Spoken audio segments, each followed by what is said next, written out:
They are doing that. And as Putin continues his merciless assault, the United States and our allies and partners continue to work in lockstep to ramp up the economic pressures on Putin and to further isolate Russia in the global stage. Later today, together with other NATO allies and the G7, Canada, France, Germany, Italy, Japan, the United Kingdom, as well as the European Union, we're going to jointly announce several new steps to squeeze Putin and hold him even more accountable for his aggression against Ukraine. And I want to speak to a few of those points today. First, each of our nations is going to take steps to deny most favored nation status to Russia. A most favored nation status designation means two countries have agreed to trade with each other under the best possible terms. Low tariffs, few barriers to trade, and the highest possible imports allowed. In the United States, we call this permanent normal trade relations, PNTR. It's the same thing. Revoking PNTR for Russia is going to make it harder for Russia to do business with the United States. And doing it in unison with other nations to make up half of the global economy will be another crushing blow to the Russian economy. It's already suffering very badly from our sanctions. And I want to thank Speaker Pelosi, Leader McCarthy, Leaders Schumer and McConnell, and Senators Wyden and Crapo, Representatives Neal and Brady for their bipartisan leadership on this in the Congress. I would like to offer a special thanks to Speaker Pelosi, who's been a strong advocate for revoking PNTR and who agreed to hold off on that in the House until I could line up all of our key allies to keep us in complete unison. Unity among our allies is critically important, as you all know, from my perspective. Many issues divide us in Washington, but standing for democracy in Ukraine, pushing Russia's aggression, should not be one of those issues. The free world is coming together to confront Putin. Our two parties here at home are leading the way. With that bipartisan cooperation, I'm looking forward to signing into law the bill revoking PNTR, which is, again, most people think of as most favored nation status. We're also taking a further step of banning imports of goods from several signature sectors of the Russian economy, including seafood, vodka, and diamonds. And we're going to continue to squeeze Putin.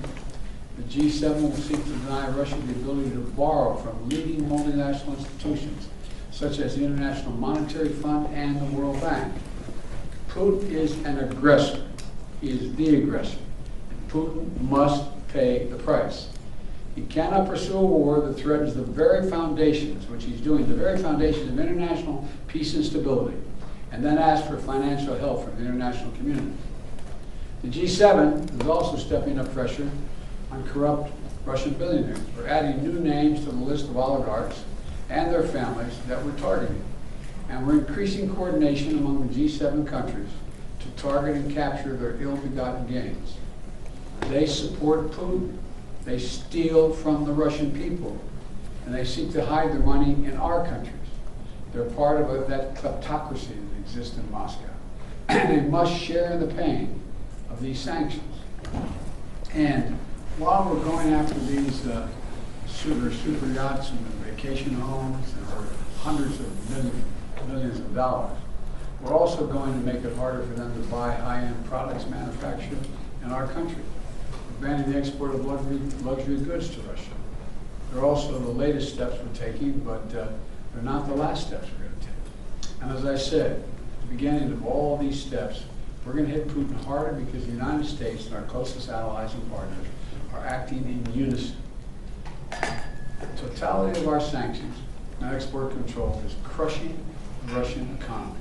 The ruble has lost more than half its value. They tell me it takes about 200 rubles equal $1 these days.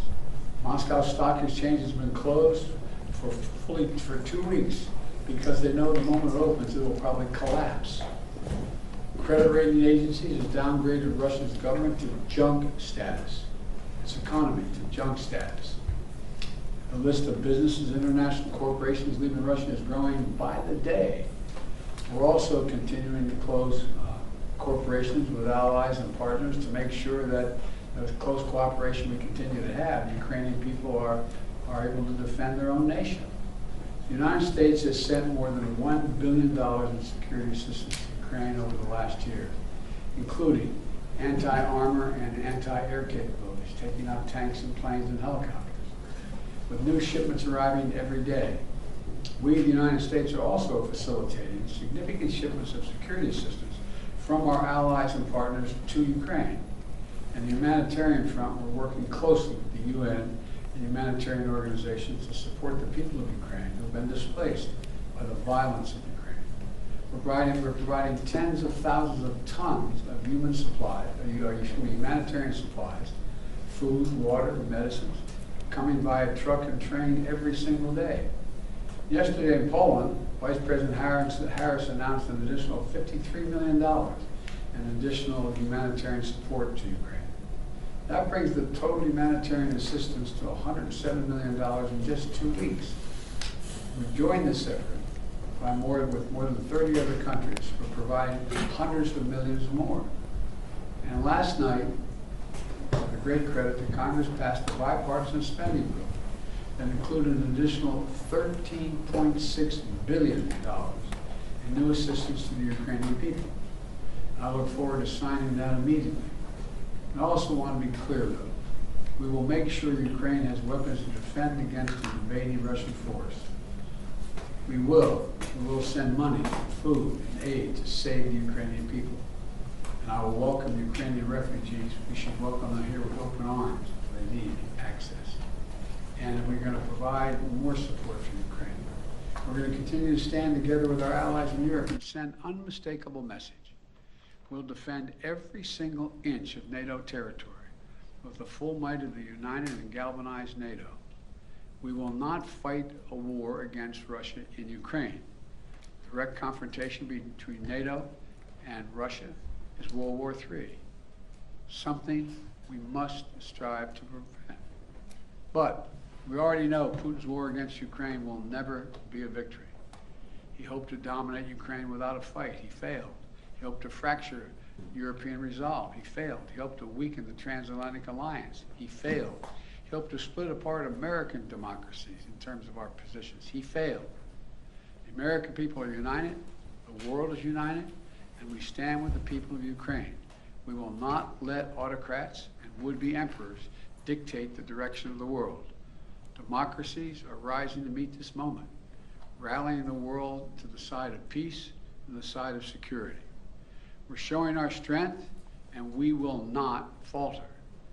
God bless all of you. God bless Ukraine, and God bless our troops. President Biden, your White House has said that Russia may use chemical weapons or create a false flag operation to use them. What evidence have you seen showing that?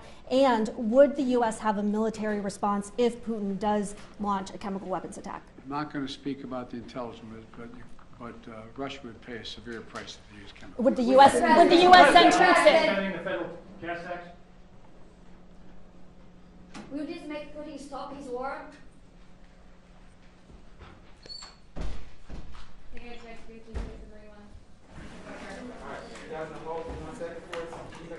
Oh, now we go outside. Well, you have your coat, so good. I forgot my sunglasses though, which is the more important part.